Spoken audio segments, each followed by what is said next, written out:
Sejam todos bem-vindos. Hoje a gente vai ter dois momentos na aula de hoje, né? O primeiro momento é a partilha um pouco da vida da Ana. A dona Ana é um ser maravilhoso, assim, que nos ensina. Eu falo que a vida dela já é uma faculdade de tantas provações e um espelho do poder da oração, da vida, né? Eu acho que uma das piores dores do mundo é a perda de um filho, e a dona Ana passou por essa provação, mas a gente vai deixar que o Espírito Santo flua na mente dela, na palavra dela. Dona Ana é uma pessoa que teve muito estudo, né? Ela vai contar o que a gente precisa escutar, né? Mas é uma pessoa que eu amo muito, e todos os meus momentos de dificuldade, antigamente eu tinha São Antônio, né? E eu tenho a dona Ana para recorrer da sabedoria, dos conselhos e tudo mais. Então ela sempre tá para nos orientar, né? Quem tá com o coração aberto, né, dona Ana? Quem tá fechado não escuta nada. E é isso.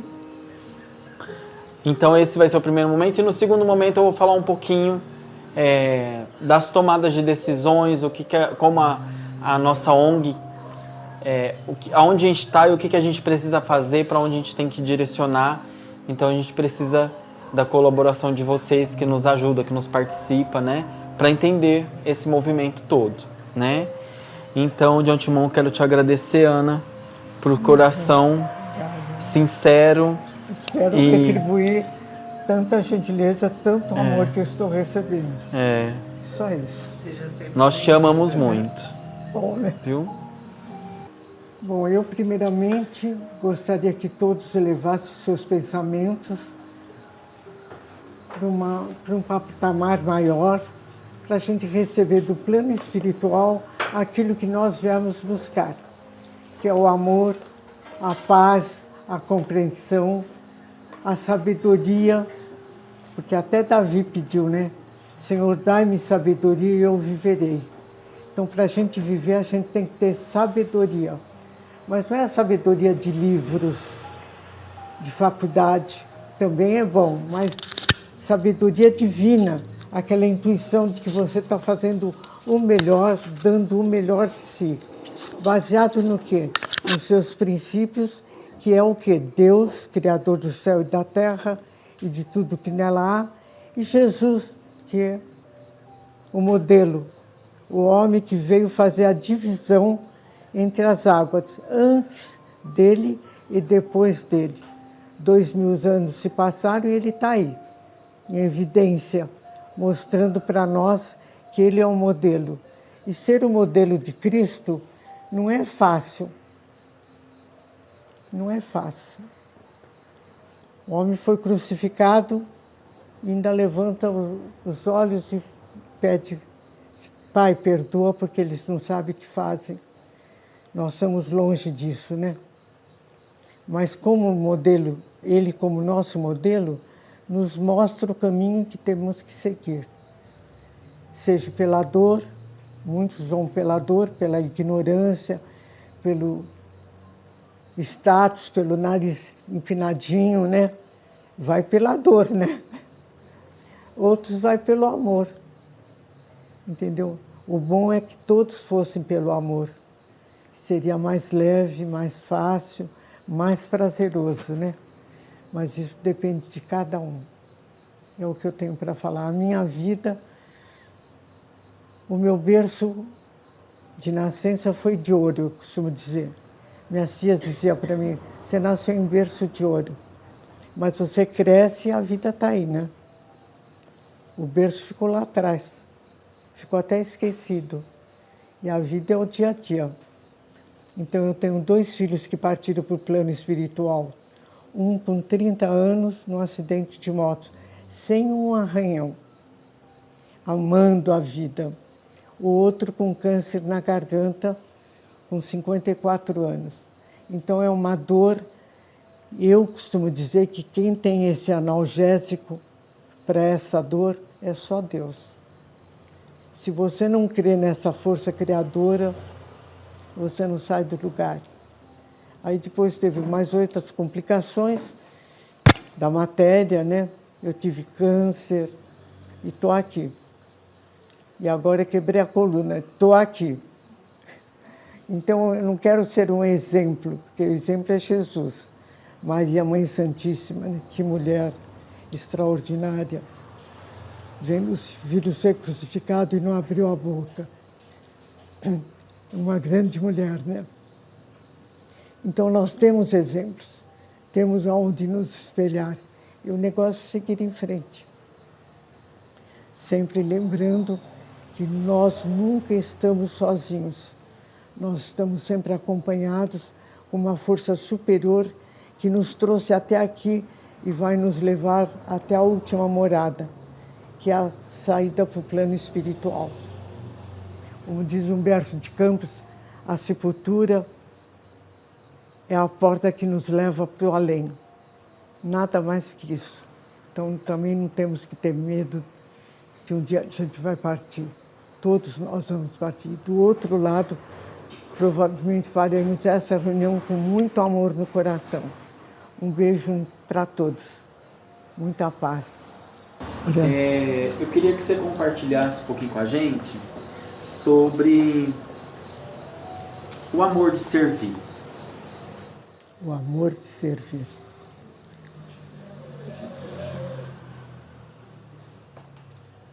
O amor de servir é o amor mais especial que tem, né?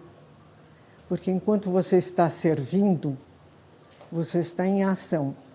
Quando você está em ação, você está em comunhão com uma força superior, do bem.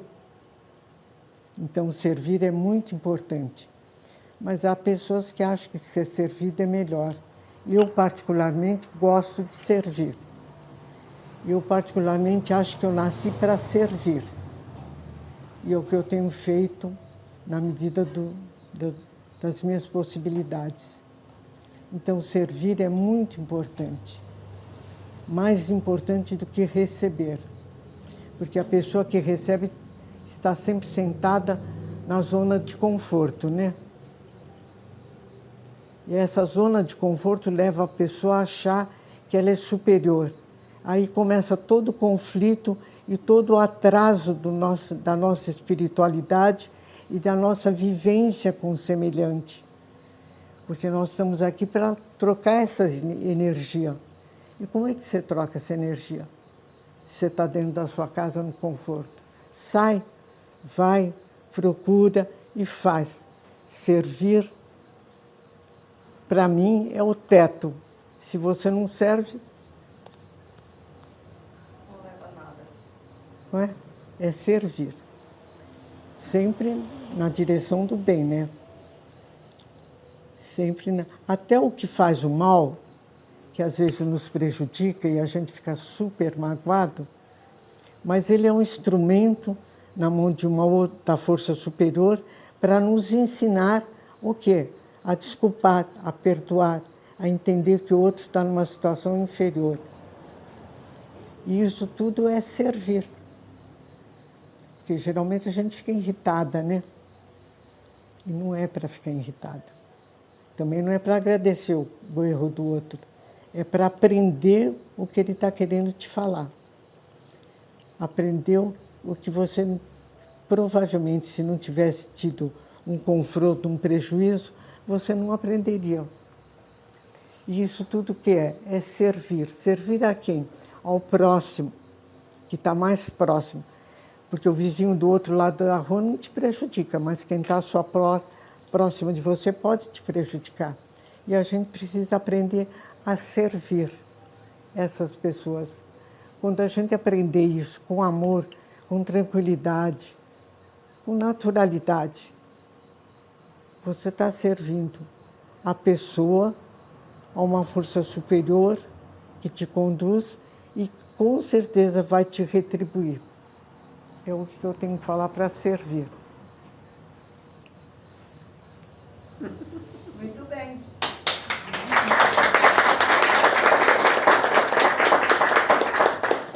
Ana, eu queria que você compartilhasse também com a gente sobre, dentro do seu conhecimento, sobre o dinheiro, a arrogância. Conta um pouquinho da sua história, quando você era mocinha. O dinheiro que todo mundo corre atrás, não que eu não goste dele, hein? Quero frisar bem isso. Você não serve a Deus se você não tem. Você precisa ter para servir. Por que eu falo isso? Porque se baterem na tua porta e te pedirem um lanche, e você fala, eu não tenho. A senhora não pode me dar R$10? Sim, porque hoje R$10 não é mais dinheiro, né? Vai comprar um lanchinho. E você fala, eu não tenho, vai orar. A pessoa vai te matar. Mas se você tiver os R$10, que não vai te fazer falta, nunca faz, você dá e ele fala para você, Deus te abençoe. Deus está te abençoando e abençoando ele que vai com o problema dele resolvido. Então, o dinheiro é muito importante. O dinheiro é perturbador quando sobe na cabeça. E, geralmente, as pessoas que têm dinheiro, infelizmente, vai para esse lado. Eu tenho pessoas que dizem para mim, você não liga para dinheiro porque você sempre teve, Ana. Eu nasci num bercinho de ouro, como eu já falei, mas o bercinho ficou lá atrás, né? Eu cresci, casei, me separei e tive que ir à luta. Então, tem aí os altos e baixos. Eu só nunca deixei que o dinheiro eu fosse escrava dele. Não, eu quero que ele seja o meu escravo. E aí eu distribuo quando o coração fala. Então, o dinheiro é muito importante, ele só não pode subir na cabeça da pessoa, que é o que acontece com a maioria das pessoas que tem. O milionário faz bobagem porque tem dinheiro e é acobertado. O que não faz tanta bobagem, mas também está sempre de nariz empinado, não consegue enxergar o próximo. Só que o próximo teu tem dor, sorri, chora, tem mau humor, cai em depressão, fica dodói, que é o meu caso, como todo mundo. E o dinheiro não vai resolver nada disso. O dinheiro é um instrumento para servir.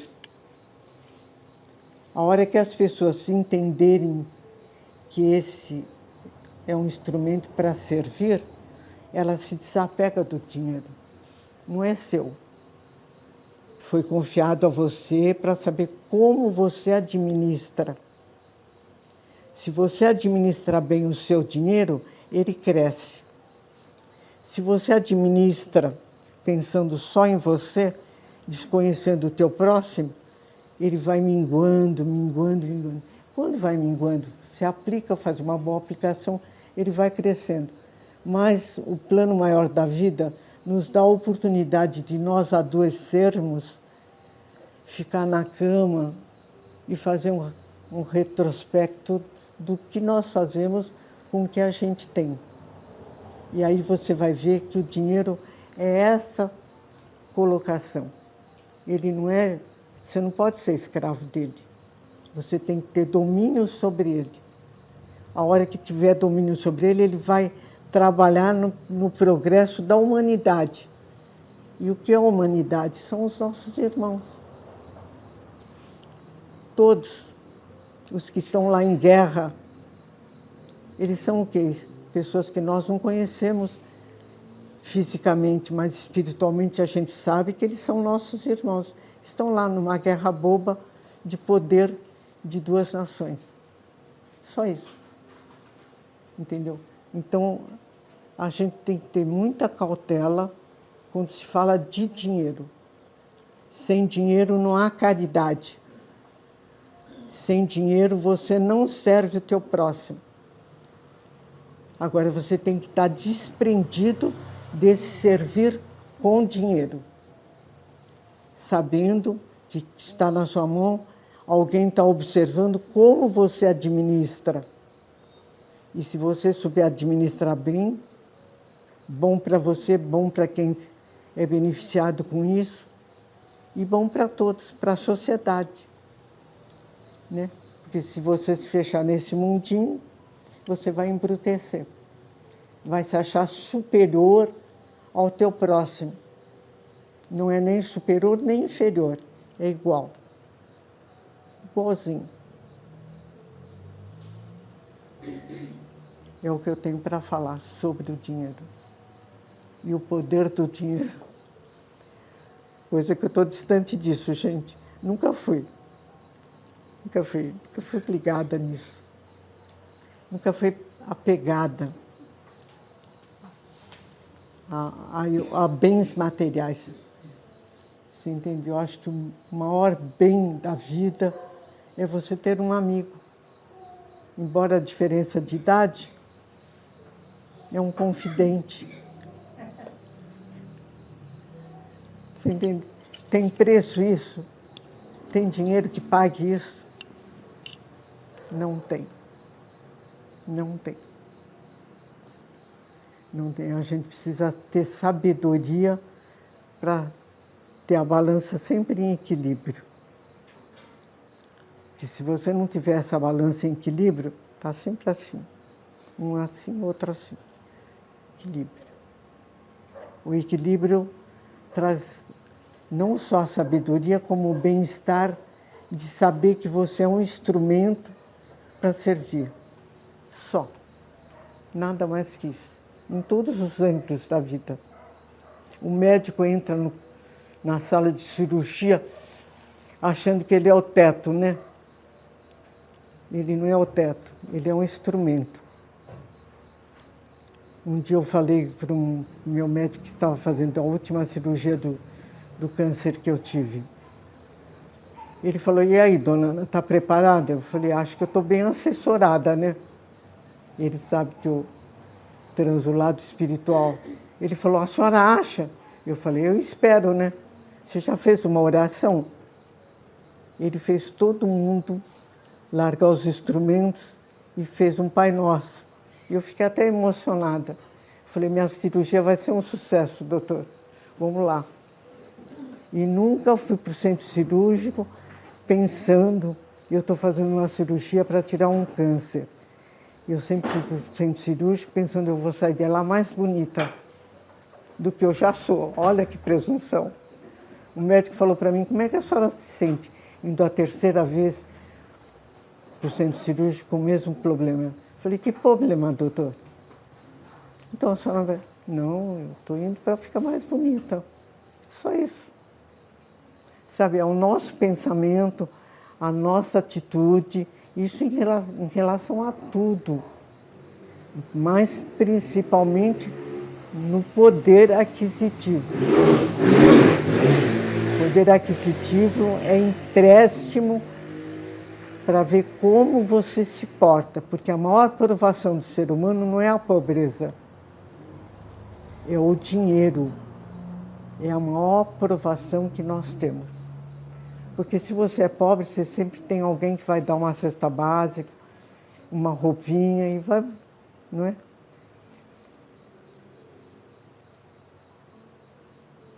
Mas quando você tem, ou você tem sabedoria, ou você acaba numa situação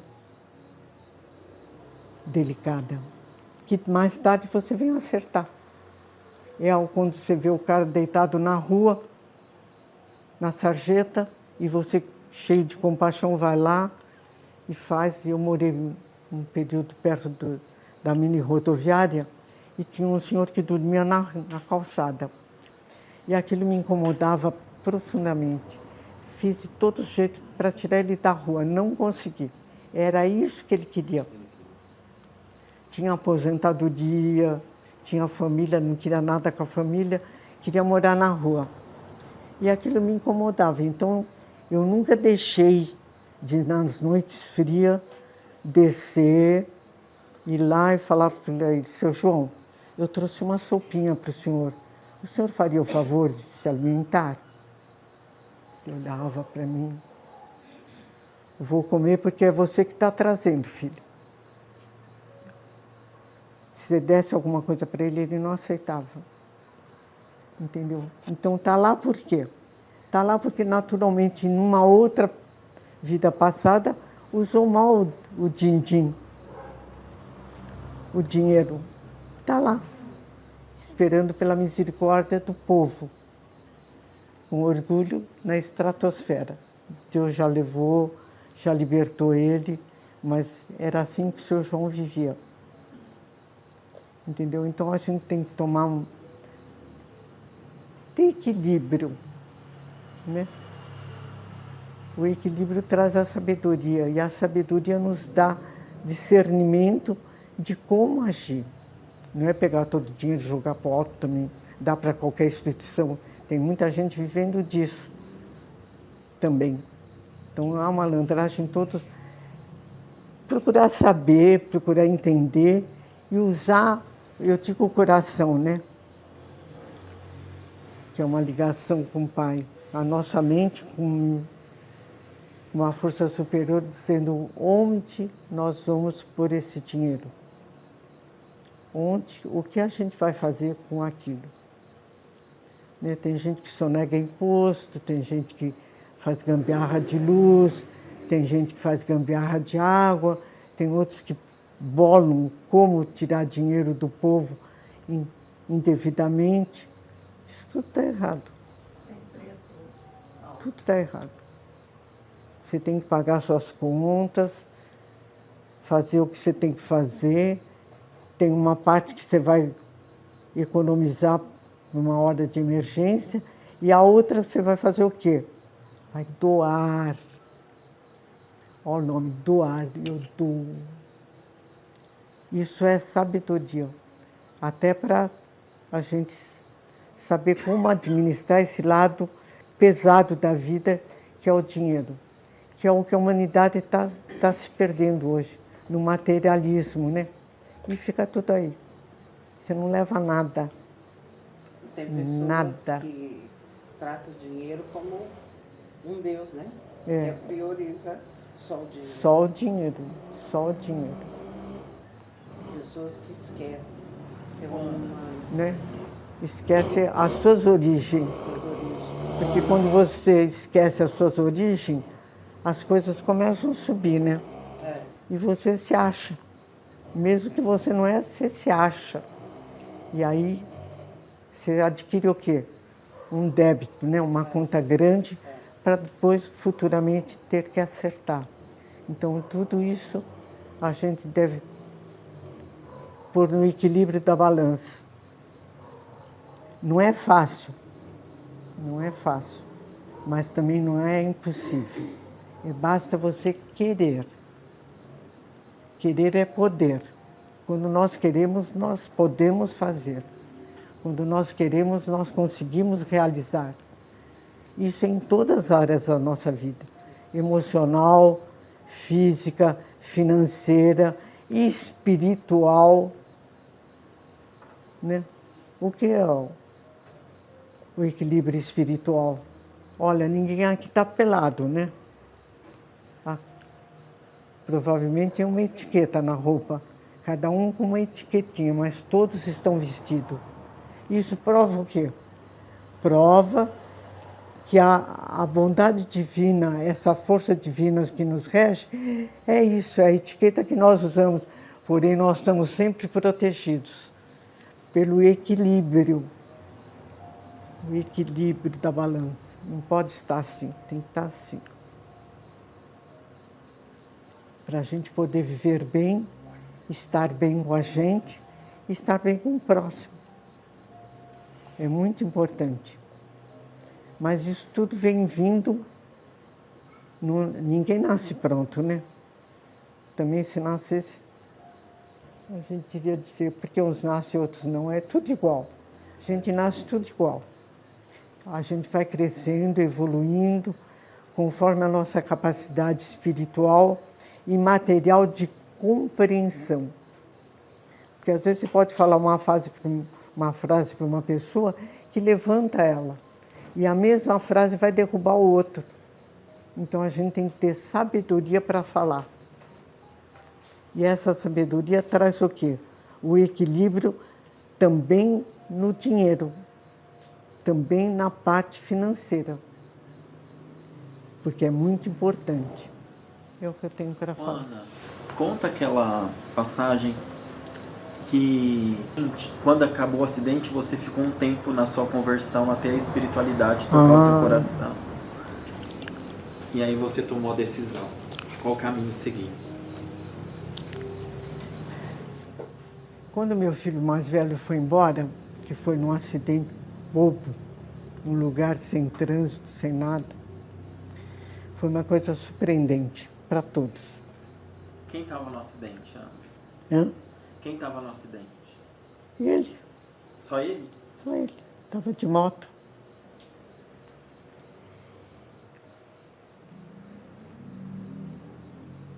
Quando eu levei ele até a última morada, né? Que não foi fácil, mas tinha que levar.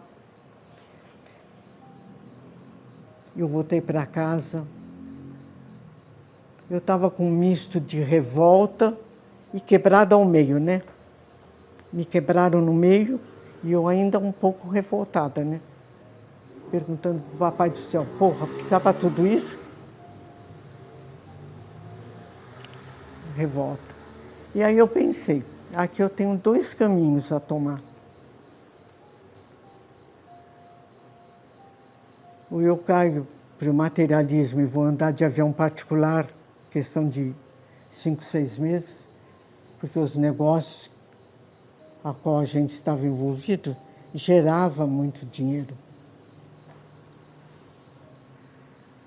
Ou eu vou me espiritualizar para um dia estar com meu filho. E fiquei naquele dilema. Passaram-se 40 dias. E uma amiga minha me convidou para ir num lugar onde vinha uma médium do Triângulo Mineiro psicografar. Eu falei, acho que não vou, né? Faz 40 dias que o Roosevelt foi embora, não tem nem condições para isso. E fui. Pela insistência dela, eu acabei indo. Era numa creche. Tinha uma senhora lá, que fazia 20 anos que ela frequentava esses lugares para receber uma notícia do filho que foi embora com câncer. E eu não conhecia essa senhora, nem ela me conhecia, nem nada. Nessa tarde, veio uma psicografia desse rapaz, que chama-se Marcos Ferrazzo, que fazia 20 anos que tinha partido para o plano espiritual. E na psicografia dele, o meu filho pegou uma carona para dizer para mim que estava muito bem, para mim não me preocupar com ele. 40 dias depois. A senhora, mãe do Marcos, veio ao meu encontro, quando foi pronunciado esse recado, para me abraçar. Aí eu deixei que ela me abraçasse, né? Não conhecia, não sabia de quem se tratava. Aí eu ouvi a história dela. Foi seu filho que trouxe o meu para escrever para mim. Falei, não, senhora, não foi meu filho. Meu filho pegou uma carona na psicografia do seu filho. Foi o plano maior da vida que preparou ele e a senhora para ler a cartinha. Porque para você ler essa cartinha, você tem que estar preparado também, né? Não é fácil você ler uma mensagem de um filho que partiu. E assim foi. Nessa mensagem, meu filho mandou pela médium um recado que eu tinha que procurar uma casa em São Paulo, eu morava em São Paulo na época, e procurar essa casa. Eu nunca tinha ouvido falar nessa casa. Procurei. Vou saber o endereço, vou procurar. Mandou eu comprar Motoqueiro no Além, um livro que fala sobre os jovens que partiram para o plano espiritual nesses acidentes. Eu peguei, na segunda-feira eu fui procurar casa. Não conhecia ninguém, não sabia de quem se tratava. Quem era quem, dirigia quem. Nem o que fazia a casa. Eu fui comandado dele. Estou no corredor estreitinho que vai para o fundo do galpão. E uma senhora me abraça, me pega pela mão e fala: vem aqui, filha, comigo. Quem será essa senhora, né? Me deixei conduzir, né? Ela falou: seu filho está bem, não há motivo para chorar. Eu vou mandar a senhora para um tratamento espiritual e a senhora vai ficar bem. 9 meses depois, meu filho psicografou através desse centro. Voltando no meu conflito material e espiritual, eu tinha que decidir se eu queria dinheiro, status, andar de avião particular, ou se eu queria um dia estar com o meu filho.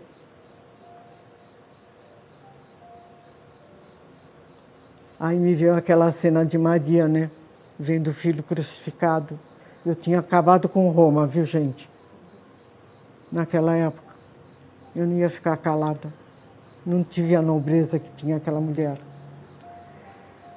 Pensei e falei: meu Deus do céu, é agora. No dia seguinte, resolvi o que eu tinha que fazer. Eu vou me espiritualizar para um dia estar com o meu filho. E foi o que eu fiz. E hoje eu estou aqui me sentindo plena com todos vocês. Plena. Plena do quê? Disto, não de amor, de afeto, sabe? Saber que as pessoas param e saem das suas casas, do conforto das suas casas, para ouvir uma pessoa de 85 anos falar. Quer coisa mais gratificante? Quer mais amor do que isso? Quer mais a presença divina do que isso tudo? Tem dinheiro que cobre tudo isso?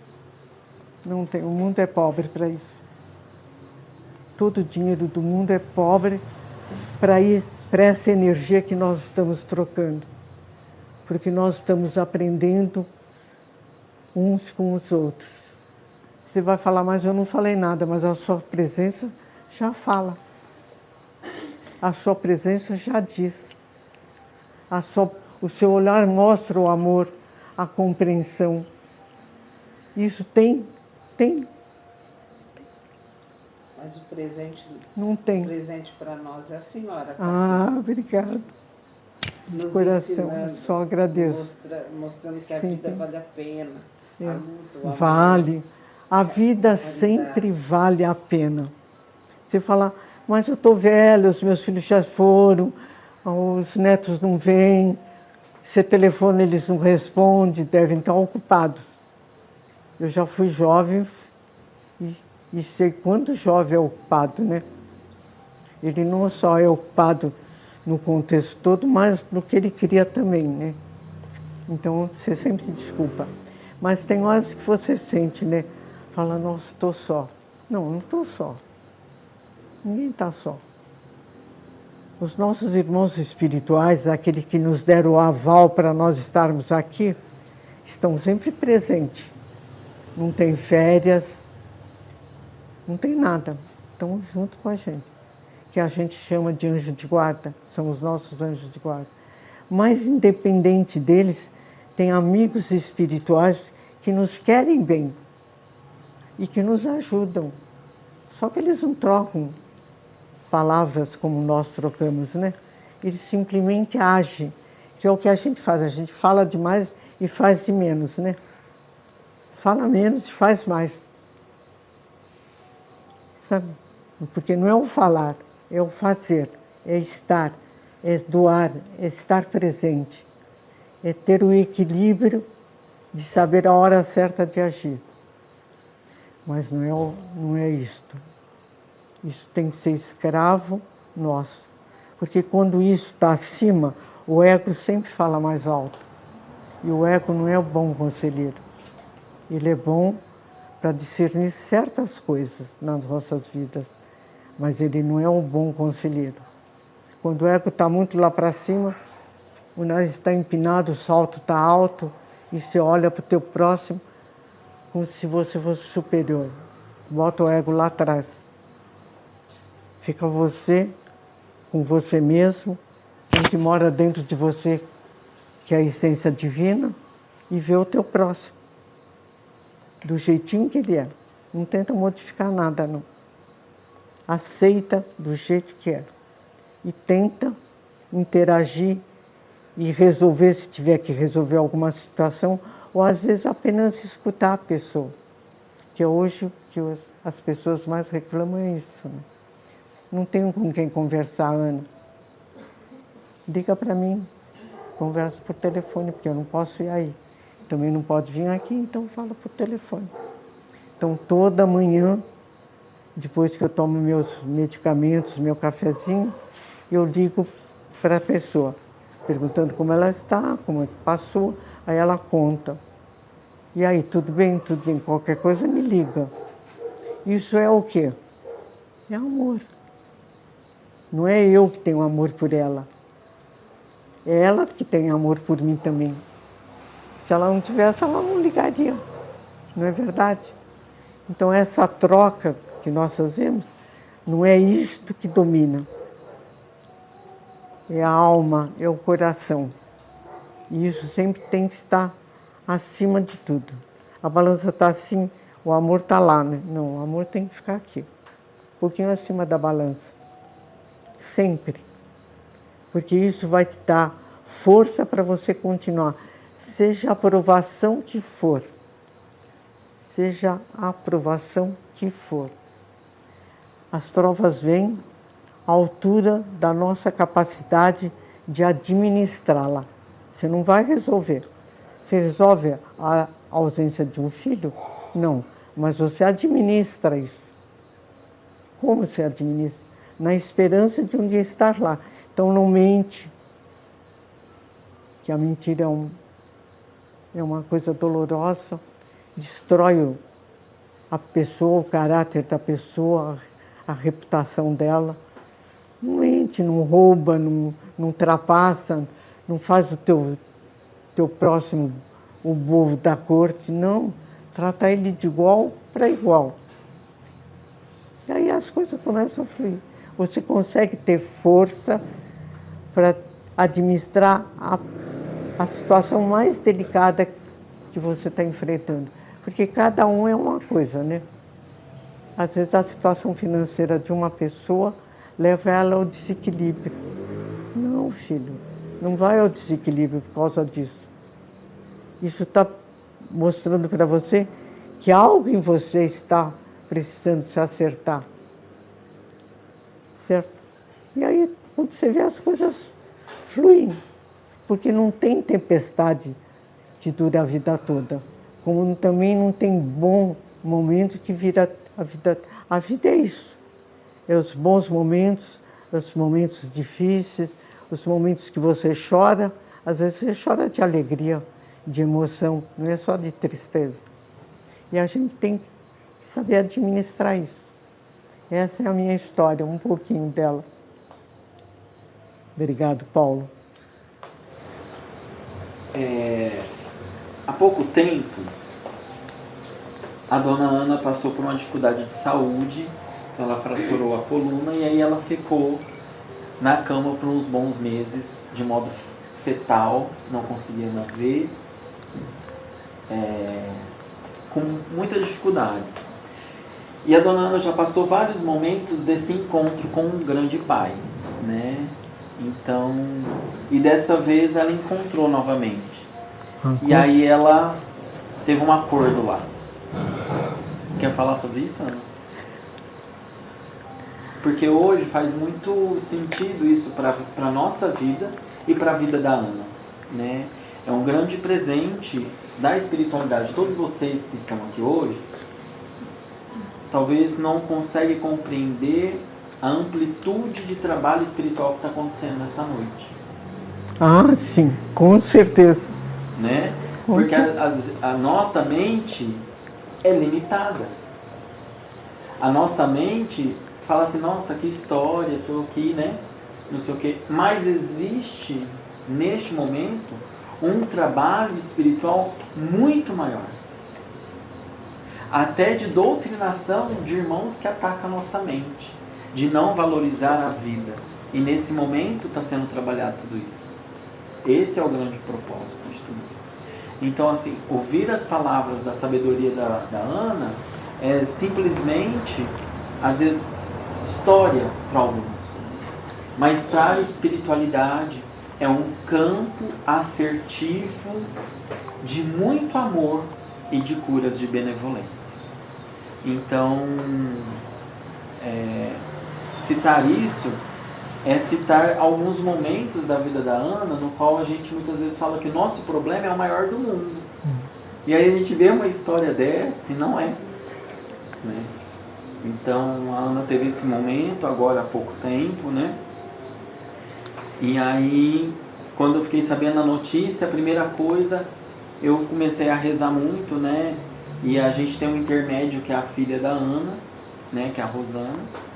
E aí teve várias situações, né, Ana?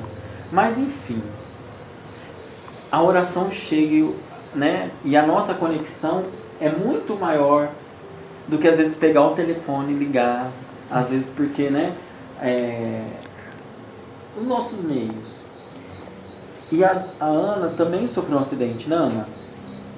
Sofri um acidente, perdi esse olho. Isso não é olho, é uma lente. Na época eu fiquei muito revoltada. Muito, mexeu na minha beleza, na minha estrutura. Eu fiquei muito revoltada. Levei 7 anos para entender esse acidente. 7 anos.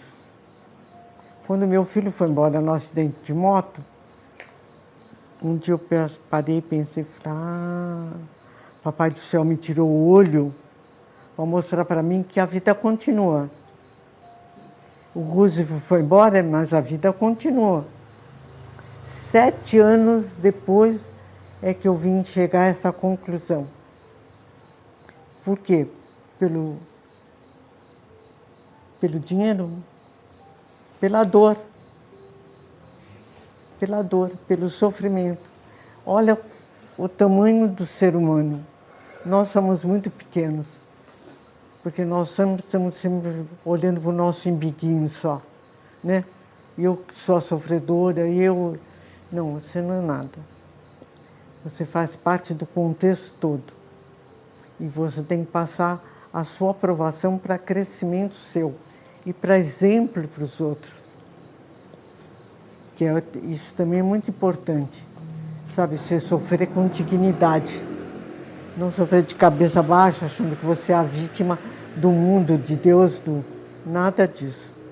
Todas as nossas provações são testes, avaliação do que nós estamos aprendendo e como nós estamos nos portando. Ele falou desse último problema meu. Eu peguei um vasinho, um pouquinho maior que esse copo. Estava na mesinha, olhei para a planta e falei, ela está precisando de sol. Peguei o vasinho, me abaixei para botar na terra. Quem disse que eu levantava? Quem disse que eu saía do lugar? Dali fui para a cama, carregada.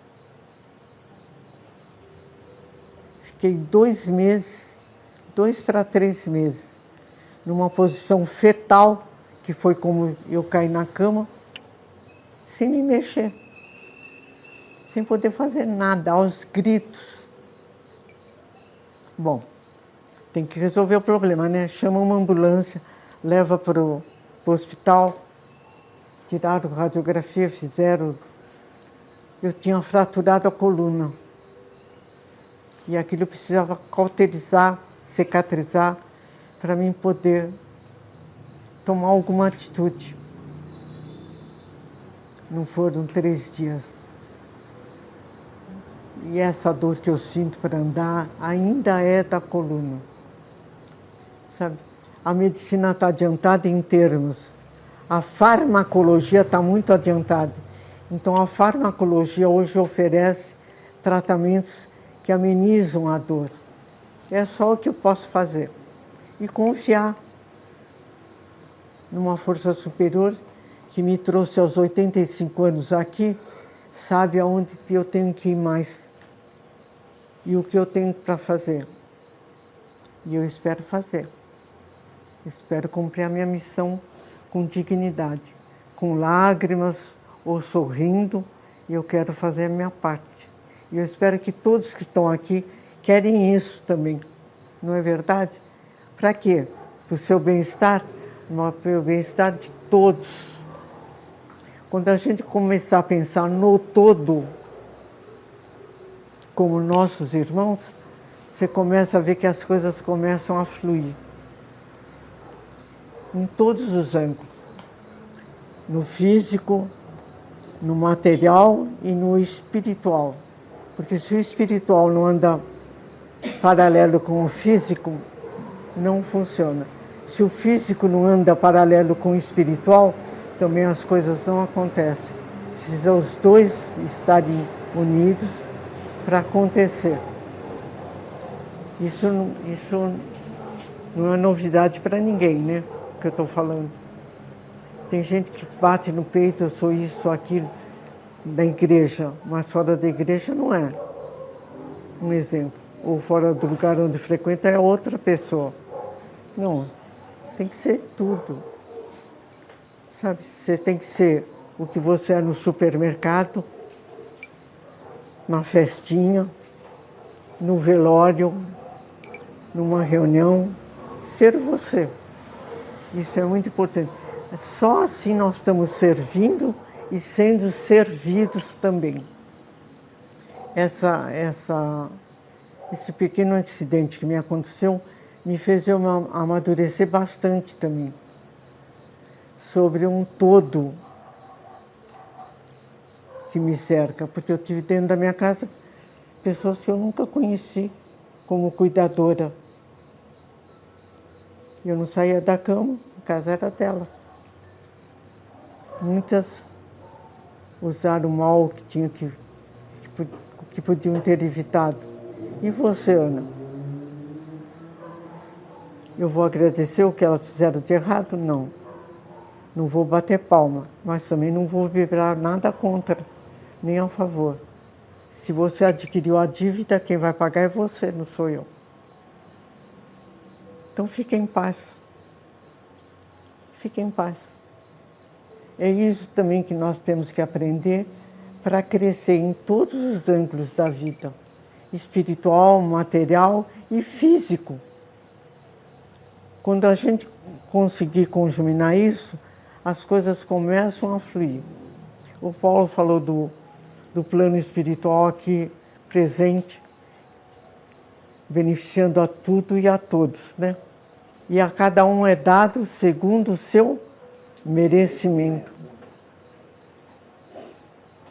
Às vezes a gente está querendo um Mercedes, né? Mas a gente só tem merecimento de um Fusquinha. Tá bom, vem um Fusquinha então.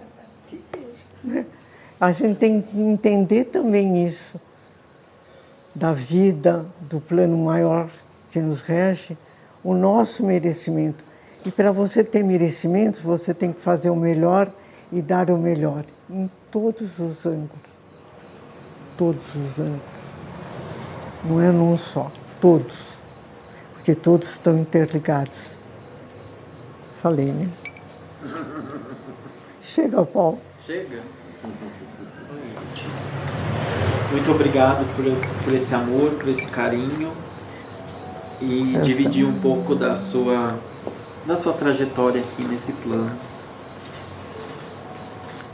Tive momentos bons também, viu, gente? Não é só triste, né? Tive na crista da onda. Mulher bonita, né? Naquela época era problema. Hoje já não é mais. Mas naquela época era, há uns anos atrás. Ser bonita era problemática. Então eu tive lá também. Sabe, não é só tristeza. É o equilíbrio. É a salada. Você não pode pôr muito óleo na salada. embora ele seja de qualidade, não vai ficar boa. E nem muito sal, né? Tem que ser um tempero bom para a salada ficar saborosa. É a vida. Vamos fazer uma salada saborosa, com muito amor, carinho, paz no coração, fé numa força superior que nos conduz, que não vai nos abandonar nunca. Nós é que esquecemos dele, mas ele não esquece da gente. Quando você volta, ele está lá, de braços abertos, nos esperando. Estava te esperando, filha. Demorou para entender que tinha que voltar. É mais ou menos isso que a gente escuta. Mas a gente volta.